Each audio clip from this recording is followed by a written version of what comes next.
Worthy, a Hope Center Harlem motivational podcast. Hope Center family, hey there, it's me, J.U. Jones, your professor of positivity, that person that helps you live life and believe in possible, one post, event, or podcast at a time. And yes, this right here is Worthy, your motivational podcast, brought to you by Hope Center Harlem, that free mental wellness space that offers a host of free therapy and wellness resources. Learn more right now at www.hopecenterharlem.org. That is www.hopecenterharlem.org.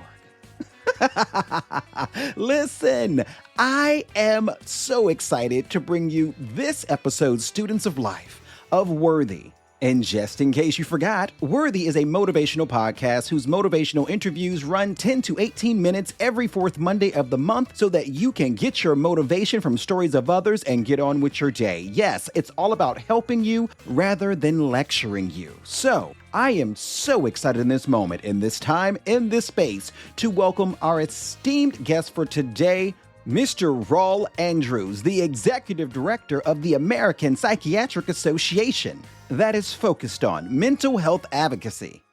Rawle, welcome to Worthy, the podcast. Thank you so much for having me, J.U. How are you? I am absolutely ecstatic today, and I have that same question for you. How are you today? I'm grateful, J.U. I love it. If there was a reason in this moment that you would like to share of your gratefulness, what would that be? I have been able to walk and work in my purpose. And I know a lot of that is because I'm not leaning on my own understanding. Yeah. I'm trusting the Almighty with all my heart. He's putting me in places to contribute. And somehow that contribution is multiplying over and over and over again.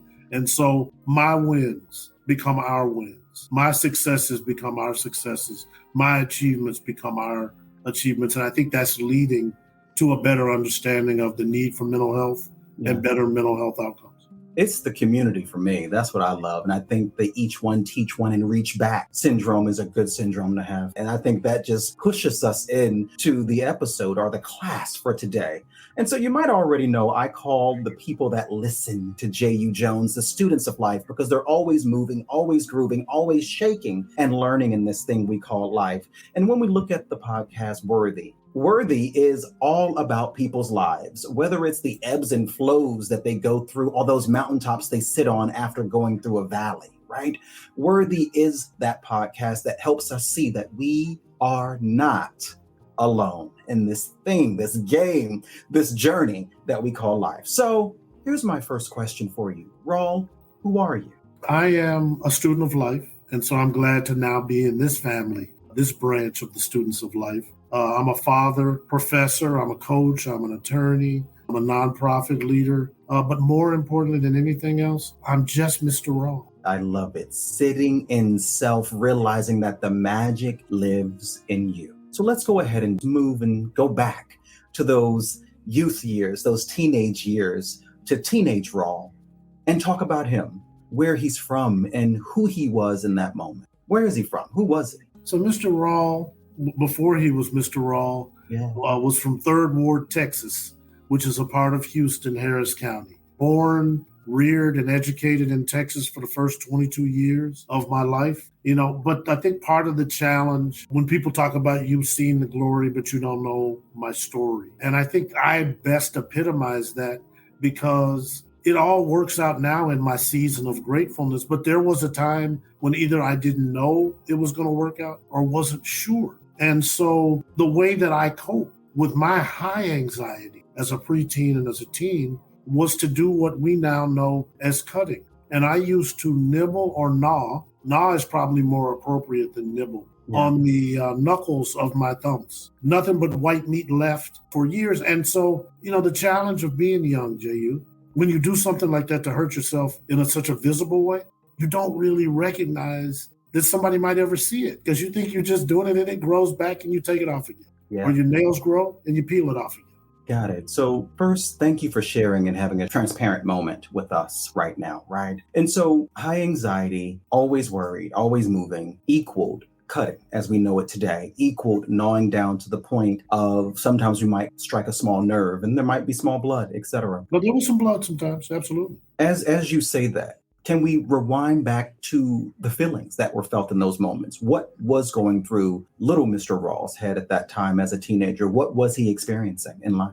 I probably felt, although it didn't seem natural to the outside world, unworthy in that moment, that we weren't calling it imposter syndrome. I'm in that generation right after Brown versus Board. So I was the only Black person in my class or classes. And, so you're kind of trying to live in two worlds where I'm still one of you, but they placed me in a class where I'm surrounded by people who don't look like me, by instructors who don't look like me. And, why am I here? And you're kind of in a no person's land, J.U., because the people who should be cheering you to succeed, we need you to make it. We're saying you think you too good, you're not Black enough. And then you had those who were in my cohort who were, is this affirmative action? Why are you really here? And, I wasn't cutting in public, it was in private. But I remember sitting at the breakfast table, eating a bowl of cereal, nothing burger, right?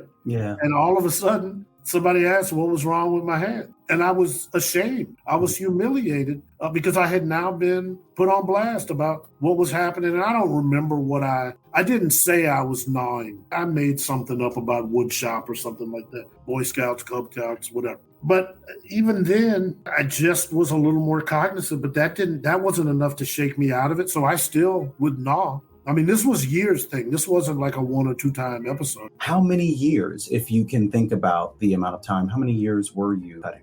I would say at least 3.5, 4 years. So from middle school all the way through what we would have called junior high school, and just as I was entering 9th grade. Got it. And so for those students that are listening right now, persons who normally self-harm usually do it because their emotions are extremely powerful in that moment and they don't feel that they can actually get them out to someone. And so from what I hear now is that 3 years later, you stopped. Let's talk about the process towards getting that. Was there an adult, or was there someone that we talked to, or was there a change in life that helped you start the process of managing and regulating the emotions and tolerating the stress levels rather than working not to? So I talked to a faith leader only because I think I had triggered some alarm at home about what was happening without knowing what was happening. And you obviously don't want somebody following you around the house. And I think in talking to Pastor Klein, what he was trying to get me to understand is you can't live all of life in one bite. And I was trying to live all of life in one bite. And if I don't do this on Monday, there won't be a Monday 10 years from now. Or I'll never get to a weekend 20 years from now. So trying to be 12, 22, and 52 all at the same time was just not going to work. But that's kind of where my orientation was. So, the first thing we did beyond,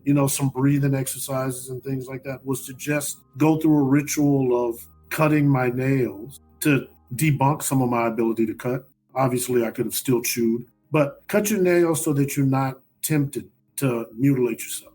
To this day, at 58, I still cut my nails all the way down to the end. So you will rarely, if ever, see any actual fingernail, the white tip. Mm-hmm. I cut all of the tip of the fingernail off. And I don't need to do it anymore because I don't cut.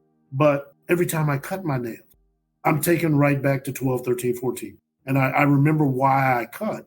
Now, the good news is, J.U., I'm desensitized. Like I can hit my hands on a marble table and it won't feel pain because I've just so many decades of cutting it down. But that's what that all goes back to. And I've tried to slow down, but I move around a lot. There's an old quote that I'll just offer up in this moment, and it's actually by Eartha Kitt. Eartha Kitt once said, "It's all about falling in love with yourself and sharing that love with someone who appreciates you, rather than looking for love to compensate for a self-love deficit."